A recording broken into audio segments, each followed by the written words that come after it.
Hi, I'm Matt Little. I'm the Director of Counselling and Education, Empowering Awareness.Asia, and I'm a proud sponsor of this podcast. Hi. Thank you. Thank you, sir, for giving me opportunity to interview you for my YouTube channel and podcast and for my channels. Yeah, no, it's good. I think we've been connected for a while on LinkedIn, and I followed the little pieces of what you've done, and it overlaps to where we are. So yeah, it was good. It was one of the ones I was keen to do. Great. I have gone through your profile. I can see you have done a lot of work. So I thought to tell about your work to my audience and what made you to do what and what made you to be in the place where you are today. So can you please introduce yourself to my audience? Yes, certainly. I'm Steve Rastall. I'm based in the UK, and I've worked in the technology business from university. So that's 30 plus years. Started out in the Microsoft space, to do more mobile application development, and then it evolved. But I work in the cloud today, so predominantly with AWS and Azure, and I've built some tools in and around that, and I've been doing the cloud as long as it's been around. So what you're doing today? I mean, what's your profession? Well, I suppose I'm a CEO of the business. So in our business, we're not massive, so I do lots of things. It's a grand title, but it often means doing a bit of everything. So there's less technical work for me these days within the business. I do the sales, the marketing, the managing. We've got a team, not a massive team, but a long-standing team. So I think if you had to say what do I do, I'm a director of a cloud business. We're in the UK, but our tech is used all over the world. So how you provide the service to your clients? Yeah, it's probably, yeah, we've got a service because it came out of a need. So maybe I tell you a little bit about how I got here and I can take you from there. So Sure. yeah, I started my first business in 2005. I had a credit card for £1,500, a laptop and a business card, and that was it, and an idea. And that was doing mobile development. Built some mobile apps, started to go, business grew, got to about 20 people, doing code though and projects. And within that, we got into SharePoint, did SharePoint, did really well with that business, sold that business, um, got some good money, life got settled, but I didn't want to retire. And in that time, we put SharePoint in AWS and Azure. So this was the very early days when SharePoint was unsupported. For that, we found a hack workaround. We got a call from Redmond because we've got it to work. When they came and got in touch with us of how we'd done that, they were a bit disappointed because it really was a hack in the back end. But that got us into Azure, and that was in 2009. What got me into that? We had a customer, a large customer, global one, and they needed to deploy a solution into education for schools in the UK to buy stuff. There was a flood in the Far East, and there was a shortage of microchips. There was a very heavy weather. People might remember it was in 2010. And within that, there was no way we couldn't get things deployed on the tin. So we had to do this SharePoint solution into the cloud, and that's what got us into Azure. And then we went from there. That business grew, and we came out of that one, and we started the one we're in today. So that's 15 years in, hopefully, 50 seconds.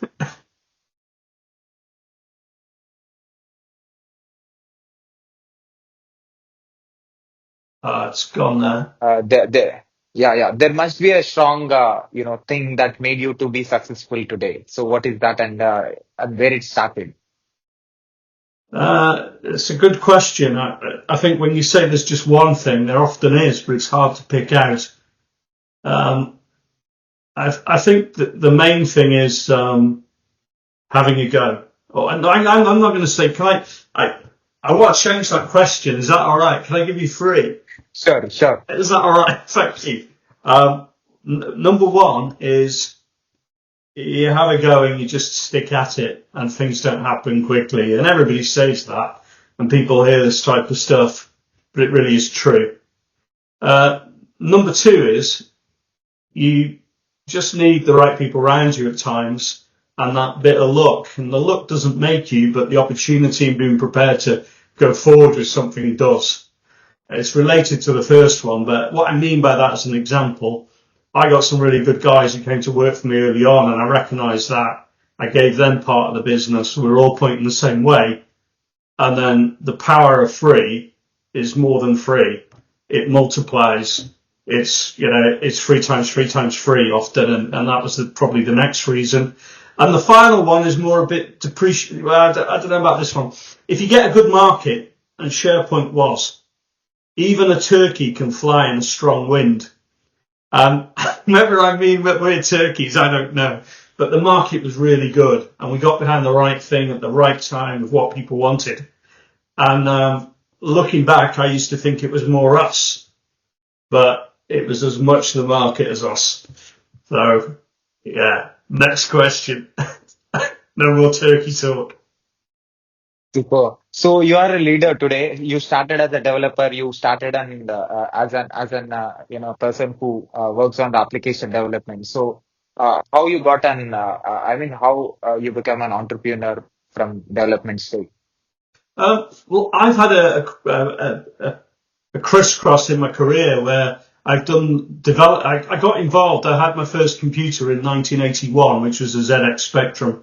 And I was very interested in gaming. I started to write very simple things. And that is a long, long time ago, 43 years. So through my teenage years and my young years, I had been doing stuff with, computers right the way through and had a really strong interest in it, at school. I then started to do small things, but I ended up doing sales as well to earn some money, while I was studying. So I then did IT as part of my degree along with some business stuff. So I'm not the best developer in the world by any means. I'm not even average, I would rate myself as. But in the early days, I could do enough and self-taught and picked it back up to do the base. And then I got other people around me to do that. So yeah, the development side, I do understand, but I know my limitations. So how you become multi-skilled person? Sorry? How you become a multi-skilled person? My, Having skills on multiple things because multiple as a things. leader. Yeah, I think I've always had a quite inquisitive mind.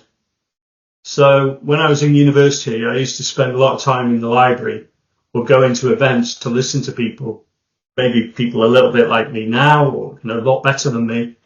And, I was always inquisitive to learn. And I always thought if I can learn these things and read about them now, they might be useful in the future. So I always had a vision of where I wanted to go and what I wanted to do. It wasn't clear, but I knew the direction. And I think the other thing is just you have to.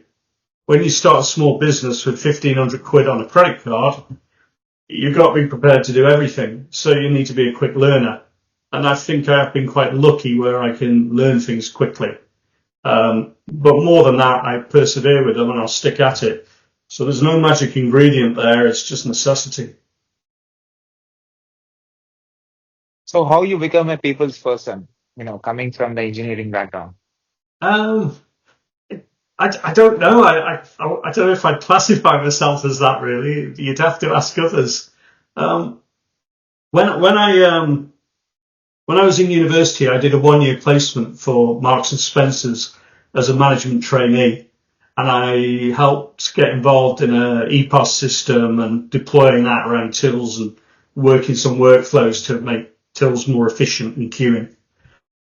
Which I really liked, and it was that operations management, engineering, stroke process and flow that was part of what I wanted. But within that project, I had to influence a lot of people, and I didn't always do that very well.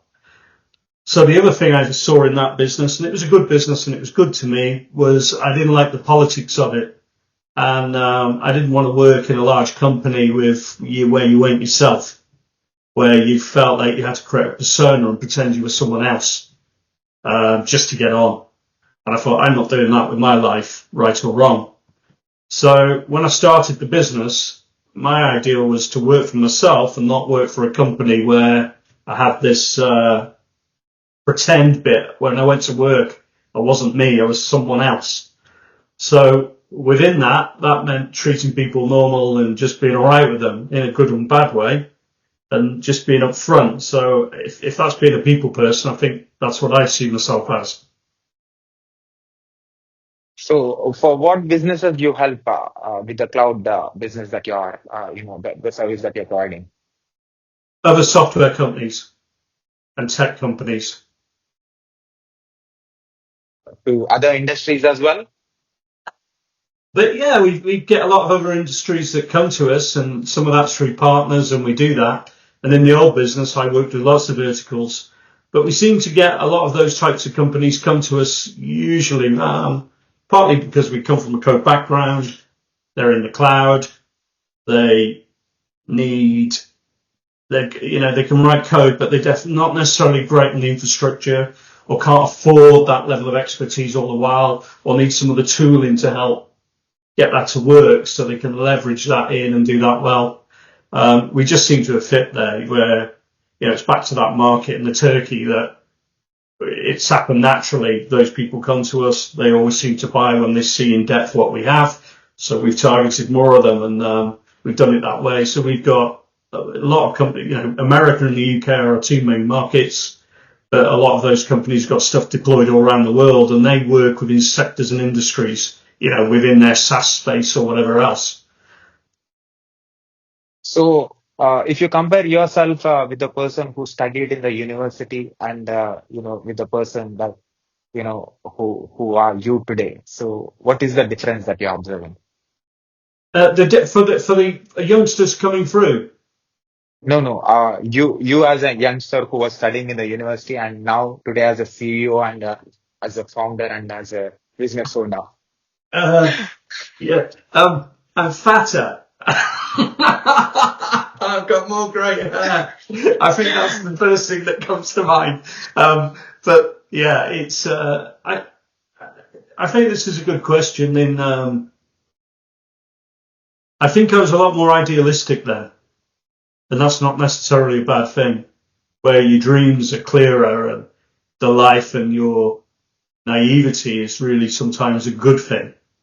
Because you want the world to be better, you see things differently, and over the years you realise it can't always be like that. So I think, and sometimes that naivety means you'll have a go at things that when you're older, people will say, "Oh, you can't do that, you wouldn't do that," and you wouldn't do it. So I do try and remember how I felt when I was younger, when the world was, everything was out there, and then when you get older, I'm 50. Everybody tells you how bad the world is now and how it's awful and it's gone bad, and I remember old people talking to me like that or older, and I think that's the thing I'm fighting against, not to let that become more and more. In these 18 years, I'm sure you might have learned a lot. So how you are able to adapt yourself to the new things that are happening because technology is constantly changing. I'm sure you might have seen a lot of drastic changes in your life. Yeah, I think back and, has it changed? That's what I like about this. It makes it hard because you can't stand still. We all say this, and it's really true. So I've done 3 businesses. This was my third. The first 2 one was reasonably successful. We sold for a small amount of money. The second did really well, and this one's going really well, and I'm enjoying this one probably the most. And the technology and how we run the business is completely different. It's not just the tech we do, it's the tools we use. What we can achieve now with fewer people compared to 20 years ago as a business is massive. I mean, the level of investment I would have needed 20 years ago to do what we do now is completely different. So I think it's the positive, but it takes the right character because it is all that cliche of always learning, lifelong learning and things like that. How do you handle that? Oh, I think special people than me understand that, but I think you've got to be inquisitive and you just got to keep looking at stuff and trying to pick it up and work out what it does. So who inspired you to become what you are today? My granddad. My granddad was orphaned at 7. He had quite a tough life growing up, poor. He used to climb chimneys, you know, a steeplejack, the big smoke Yeah, yeah, chimneys, and repair yeah. those. And then he went to a dog racing, the betting, and the horse races in the 1950s. He used to run the bets when it was illegal and take them to the bookies down the road for people. And then he started taking those bets on as soon as it legalized and started to make money. And then in the 1950s, he probably won a load of bets. He won £7,000, which then would be a lot of money.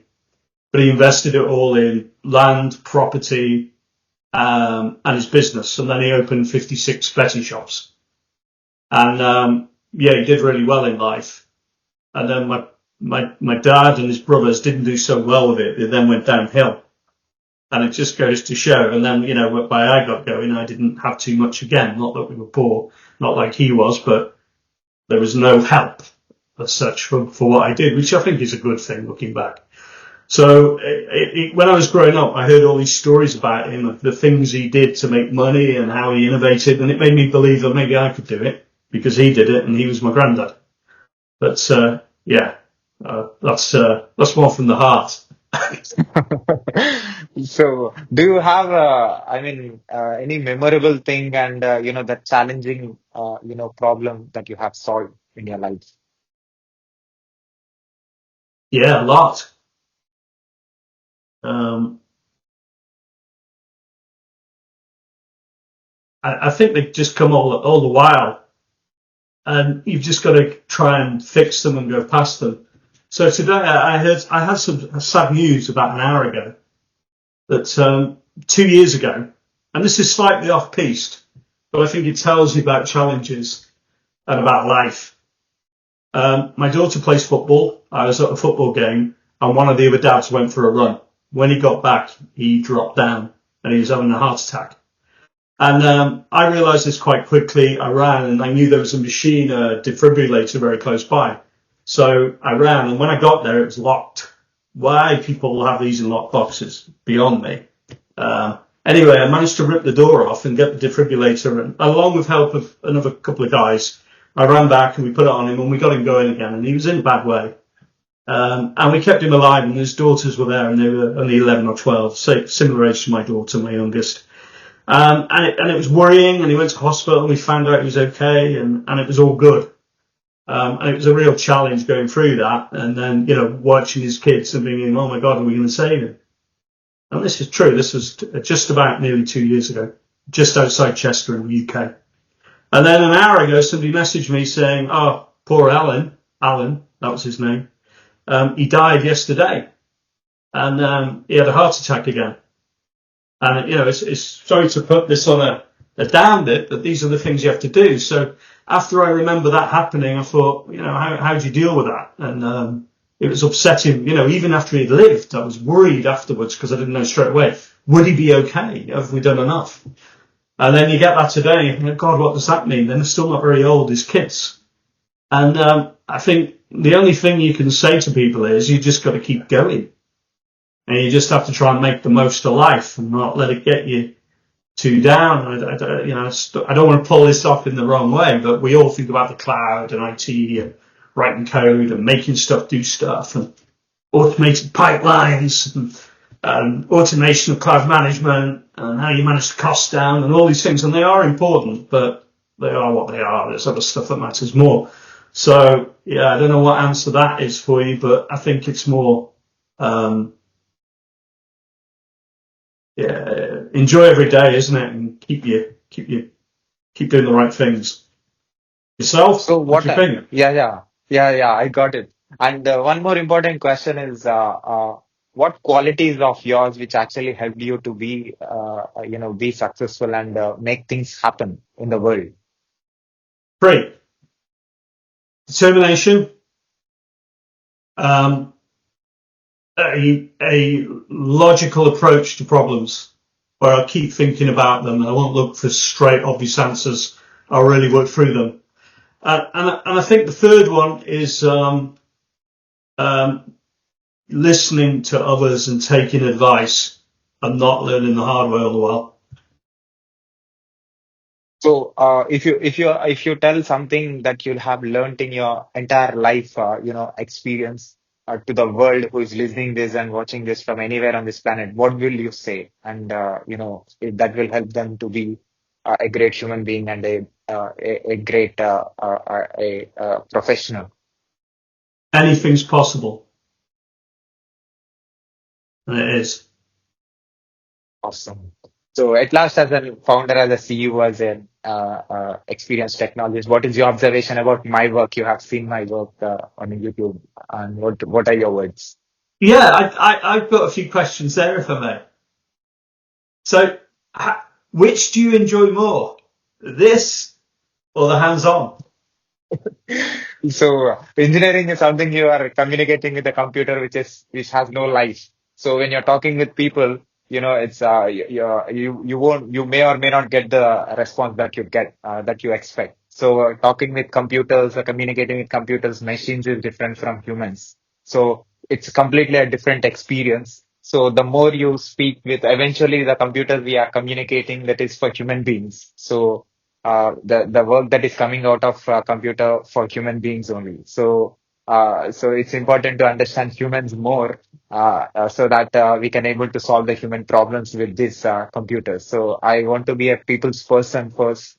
Then automatically engineering thing it becomes a part of people solving problems of the people. So that is why the reason we are creating tools and softwares and all these things. Like eventually it's for human beings. So engineering me is making me to think logical and making me become a people's person and also be a good engineer. The more you communicate with the computer, you become more logical because your code, when you are doing DevOps, you should put a particular command and so that you can able to get the exact output. So that is very accurate.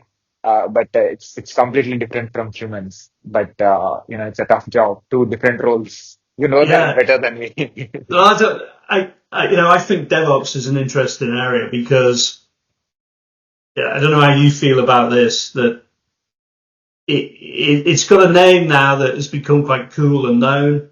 There's tools out there, and everybody makes out like there's all this clever stuff that automates.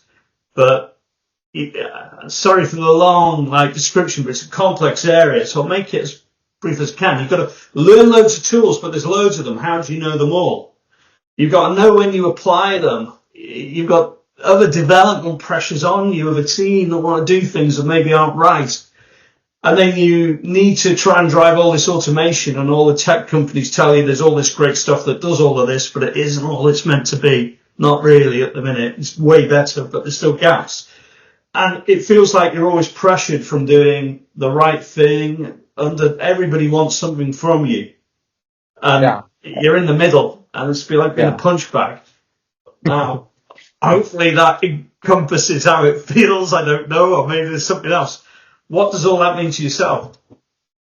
So I don't feel like it's not a pressure. Like people say it's a pressure job, but actually it's a very interesting job. Like you enjoy doing it. Like you will explore your things by yourself when you're doing it, and you learn a lot. By doing it. It is a challenging role, and it's a great opportunity to be on and eventually whatever you're doing is for the business that you're working for, and anything that business requires, it's important as a technologist, as a DevOps engineer for me to deliver that. And no matter how tough it is and how different it is from what I have done already before. So being in technology, I know that it is going to be a constant change, and anything that comes new, I have to learn that and I have to do accordingly and what the business requires. And eventually, I'm working for the success for the business and what is required to make things happen. And I should be fearless to learn anything new.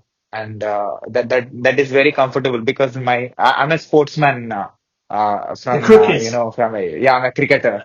So so so when you be in a sports, when you be in this role, a player like you will be playing in different situations and different grounds and different stadiums and different players and your different climatic condition, different uh, pitch, and you're completely experiencing new things. And every Saturday, Sunday that I'm going to play for different club teams and different state teams. So that made me to be adaptable to anything that is, new. And that same philosophy that I applied in technology and education as well.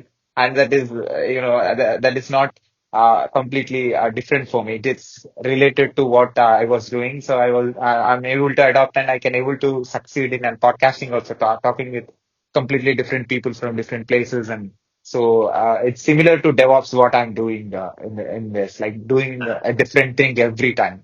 Yeah, I want to grab that cricket analogy a bit more. I think DevOps could be a lot like that, where people start unpicking and altering the ball, and then you get a really bad bounce you don't expect when somebody turns up with some code that, and then you get another thing where there's an umpire standing there who's the security guy, and he does a call that is completely mad, and you've got all these Yeah. things, and then you've got feel. Yeah. You have to So, do the job to maybe know what that sounds like. yeah, exactly. Correct. So, yeah, that's, I mean, good combination that I have and I can able to make both Yeah. happen because this knowledge that I'm acquiring, that is helpful here and this knowledge that I'm getting, that will be helpful there. So both are interconnected. So business Uh, and And development. when, and when you've got to reverse a release, it's like it's been rained off. Yeah. Anyway, I'm getting carried away with that. I've got that one. I like it. But yeah, Yes. it's I think it's a growing area. It's still an area where people make a difference within IT, where you're seeing, people talk AI and that movement of the bar. Years ago, people put the machines in the data center, within their IT team, they manage them, they network those. That waterline on the boat is coming up with the main tier one cloud providers, and people do less and higher level things, but there's more higher level things that keeps the job wide. But I think DevOps is still very hands-on. The person really makes a difference. The tech doesn't drive it all, and there's still probably a lot of yards in it for it to get far more clever. Do you see that yourself? Exactly. Yeah, I believe so. Yeah. Well, I think where do you, any more questions for me? Yeah, one question that is about me, like being an engineer, I have done masters in software engineering, also bachelor's in computer science and engineering. Right now, I'm working for a UK company, for a London company as a DevOps engineer. That's my full-time role. So apart from that, I'm interviewing experts like you who are already in the industry, who are solving different business problems and trying to solve different technological problems. I'm trying to interview you people and trying to understand how you people are doing things and making things happen. So with this podcasting and interviewing experts like you and being a DevOps engineer, how this combination and this collection is going to be helpful for me in future. Yeah. Um, how it can help, and Yeah, how it is going to be useful for me. yeah, I